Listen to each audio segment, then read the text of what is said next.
The Canadian Development Economic Study Group's objective is to do several things. One of the things is to facilitate research in development economics in Canadian universities, facilitate exchange of researchers, but given that our work is not so much about Canada, but of course it's about developing countries, it's also to facilitate some of our work in developing countries. And for that, we actually want to work with people from developing countries, because obviously combining our research capacity is something that we seek to do, because it's obviously going to make better research, also more policy relevant research. The understanding and the ability, I think, that Canada has to let researchers speak for themselves. There's no particular agendas necessarily that Canada is trying to promote, and no necessarily any strong stakes at play. And so Canada can play a more objective role in providing support to research. Yeah, so we have a very diverse group of researchers who are interested in seeing how we can contribute to understanding how to reduce poverty in developing countries. What is it that, for instance, the Canadian Development Economic Study Group does? Well, it's a grouping of researchers from these different institutions in Canada, from the Global South, where we can talk about the same issues. How can we evaluate policies? How can we understand the impact that those policies have on very tangible issues, such as poverty reduction, child and maternal health, conditional cash transfers. So our belief is that local researchers have competitive advantage, or a special understanding of the local context that would allow them to bring new ideas to the fore, to solve new problems, solve old problems with new solutions. And they need to work together. They need to learn from each other, between each other. Africans have to learn from Asians, and Asians from Latin Americans.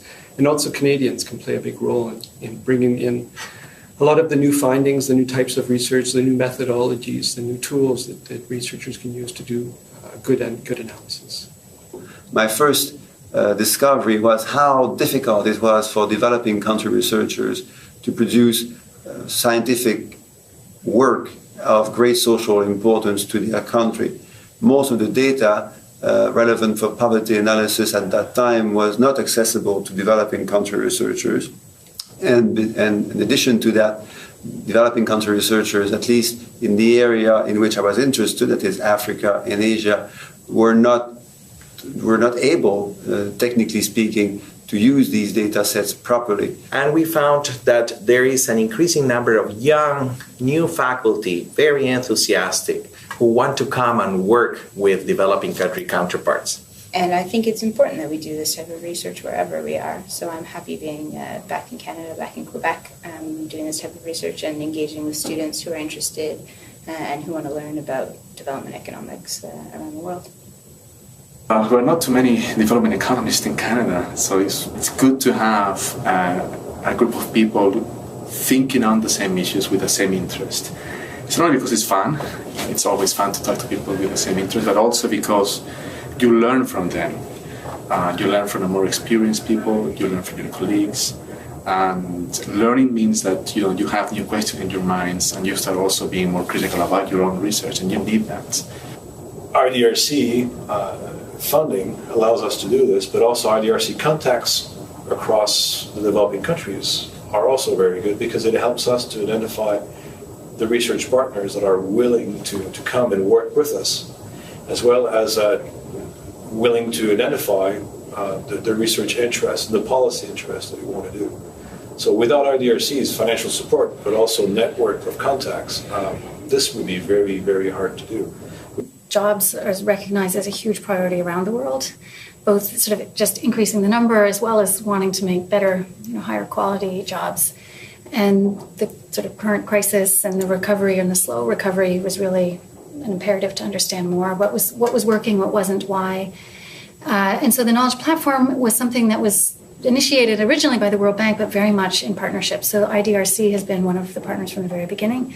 We have private sector partners, we have other academic research institutes, and the idea was to really bring together diverse sets of backgrounds and expertise to really learn together. It's very important is doing research, not only at CETLAS, but also in other institutions across Latin America. We do research and dissemination, and research on different topics, but especially on inclusive growth, poverty, inequality, and labor markets in the region.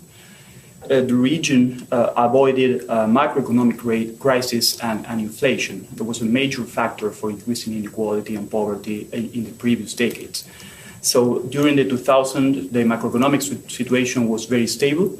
So without crisis and without big inflation rates, that usually hurt the poor in Latin America as in everywhere. We're able to estimate the value, monetary value of unpaid work. As a percentage, we estimate, use 3 different measurements and then count like 30% of GDP. And then 17% of that value is contributed by women. It makes me very curious to understand what are the important factors that this program is contributing. And to understand that, we need to have an experimental study where we will separate all these components and try to understand individual impact of each component. And then it will be very useful for policymakers to understand that what they are missing. Ready-made garment sector, that is a flourishing sector in Bangladesh.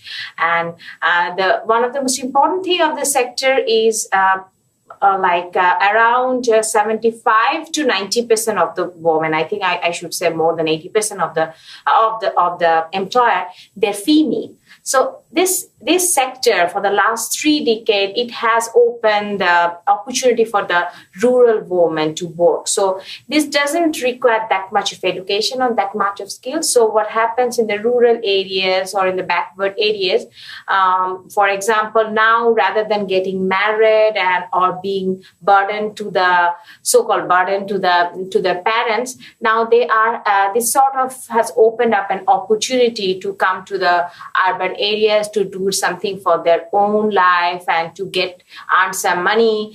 Universities accompanied the researchers less than the Canadian one.